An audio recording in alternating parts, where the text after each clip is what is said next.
Olá a todas e todos, bem-vindos ao Crime Ideia 2018. E nós vamos começar o ano já falando de um assunto muito pertinente nas ciências humanas, que é a concepção sobre poder em Michel Foucault.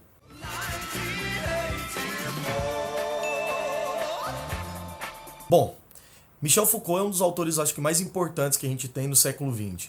E a importância dele não se deve ao fato, justamente pela quantidade de produções que Michel Foucault tem, mas pela grande mudança de paradigmas que as ciências humanas vai ter a partir dos anos 50 e 60, 70, 80, quando Michel Foucault vai estar produzindo intelectualmente. E antes de falar de qualquer coisa a respeito da obra de Michel Foucault, é interessante salientar que a obra de Foucault é uma obra muito densa, né? Então essa aula aqui, na verdade, ela é uma interpretação minha a respeito das coisas que eu li de Foucault. Não é tudo, obviamente Foucault tem inúmeras obras que eu ainda não tive contato, mas grande parte delas vão ser analisadas aqui na minha concepção e, claro, fruto, né, das minhas ideias subjetivas, perfeito? Uma primeira ideia de Michel Foucault. Foucault ele escreve a maioria de suas obras a partir dos anos 60, né?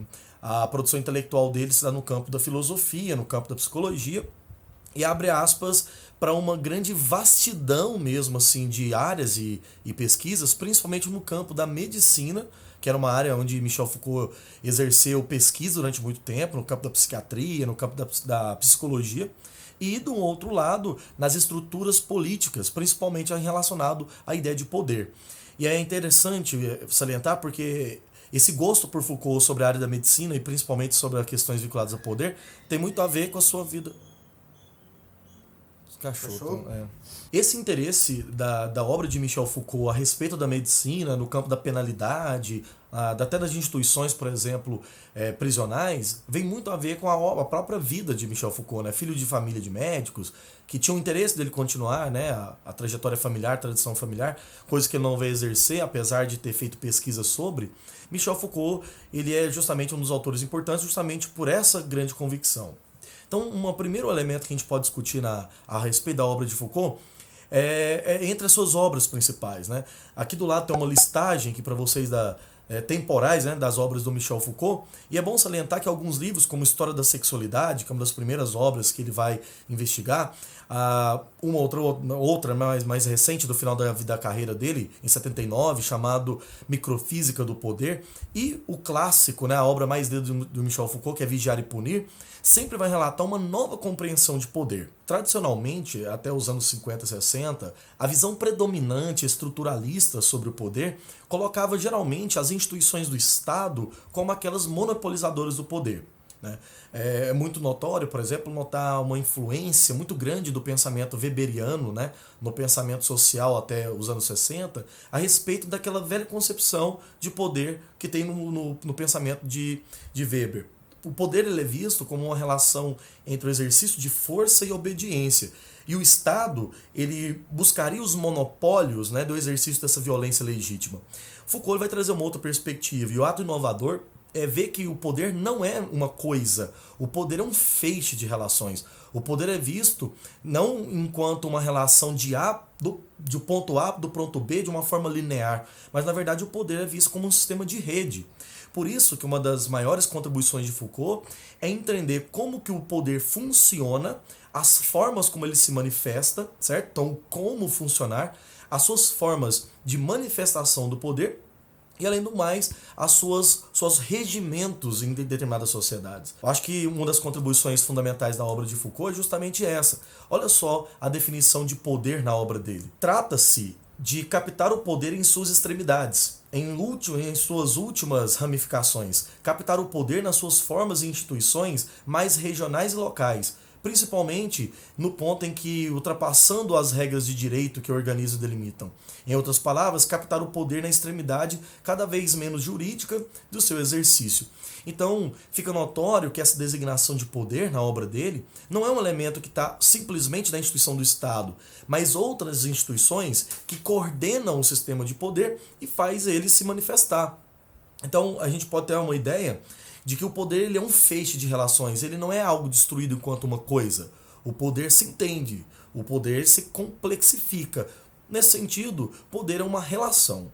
Esse é um primeiro ponto fundamental da aula. Uma das contribuições, outras contribuições, na verdade, do pensamento Foucaultiano, se dá em torno da ideia de como que o poder se manifesta na virada do que ele chamava de sociedades tradicionais, ou época clássica, né, para o período do que nós chamamos de época contemporânea.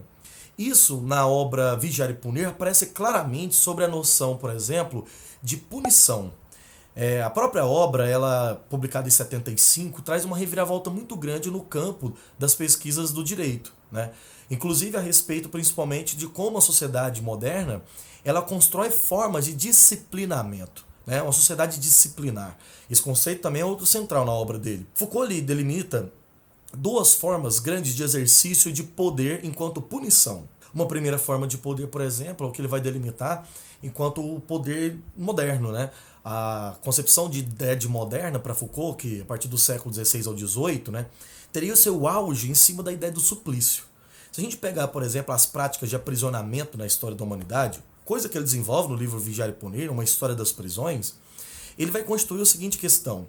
Até o início da modernidade, a prática de punição ela é vista como uma prática de punição corpórea.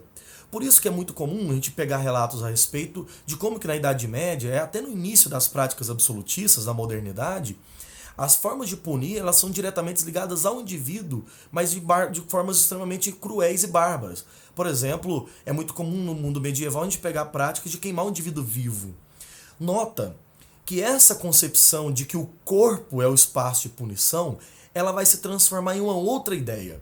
Michel Foucault até mesmo trabalha que a ideia do suplício teria dado lugar, com o advento do pensamento moderno iluminista, racional, a um tipo novo de disciplinamento. E essa contribuição, a partir do século XVIII, trouxe inclusive mudanças do ponto de vista da própria concepção de punição na nossa sociedade. Exemplo disso, no lugar de punir o corpo, a gente vai punir a alma do indivíduo. E essa punição da alma ela se dá com características mais racionalizadas.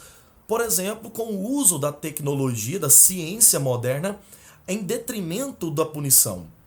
Foucault, então, ele vai colocar em outros âmbitos instituições que até aquele momento não eram compreendidas como espaço de poder. Uma delas, por exemplo, a família.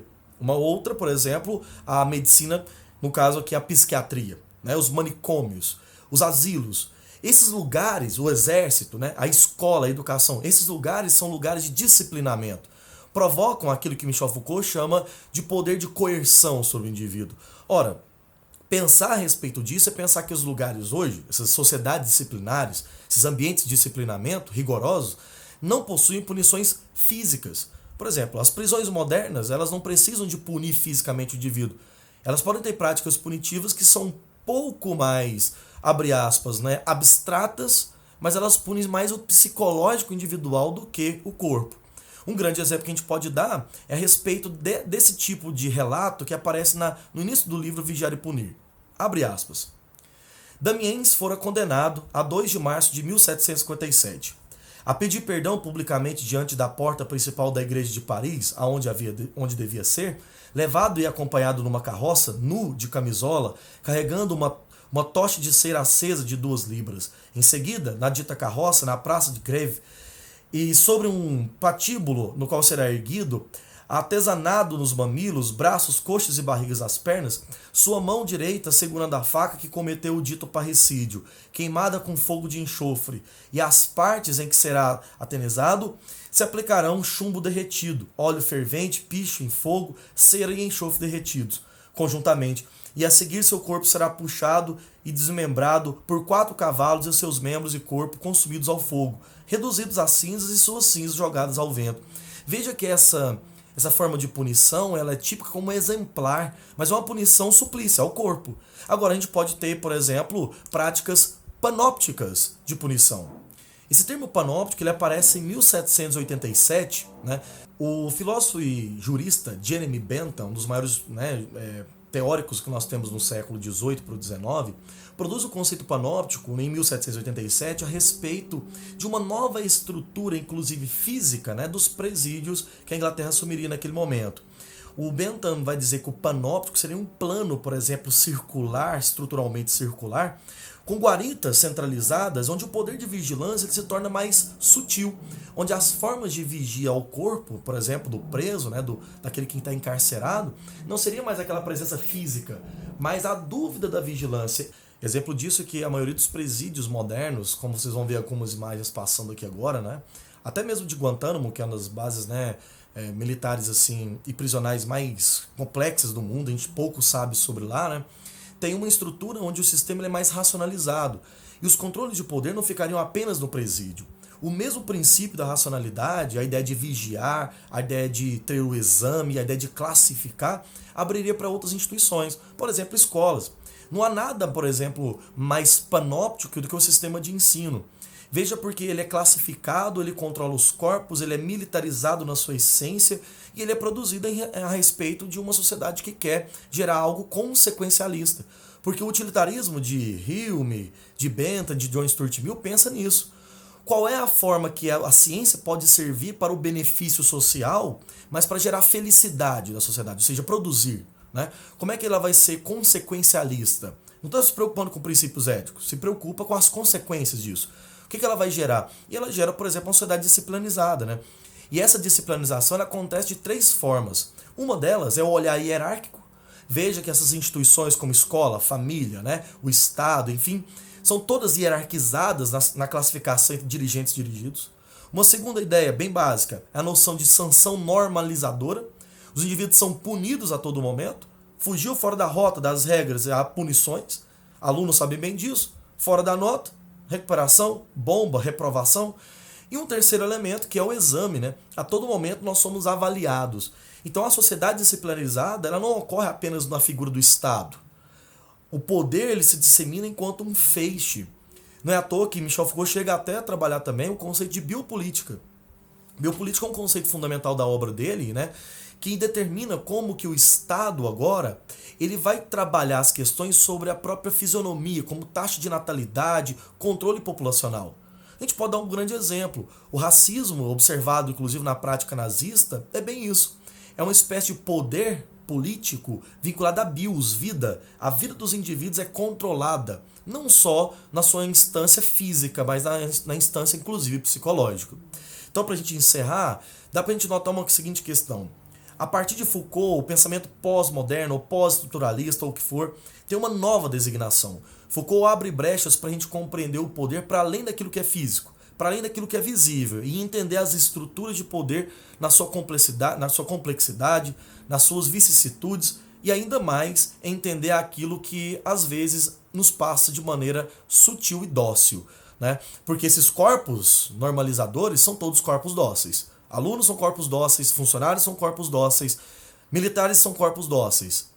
A sociedade do poder ela se dissemina quanto um feixe. É isso. Bem-vindos ao Crime Ideia 2018. Um abraço e até a próxima aula. A segunda forma, onde eu tinha parado? Panóptico, né? É, termo panóptico, eu acho. Mas você já tinha falado de onde surgiu o termo, não sei o quê.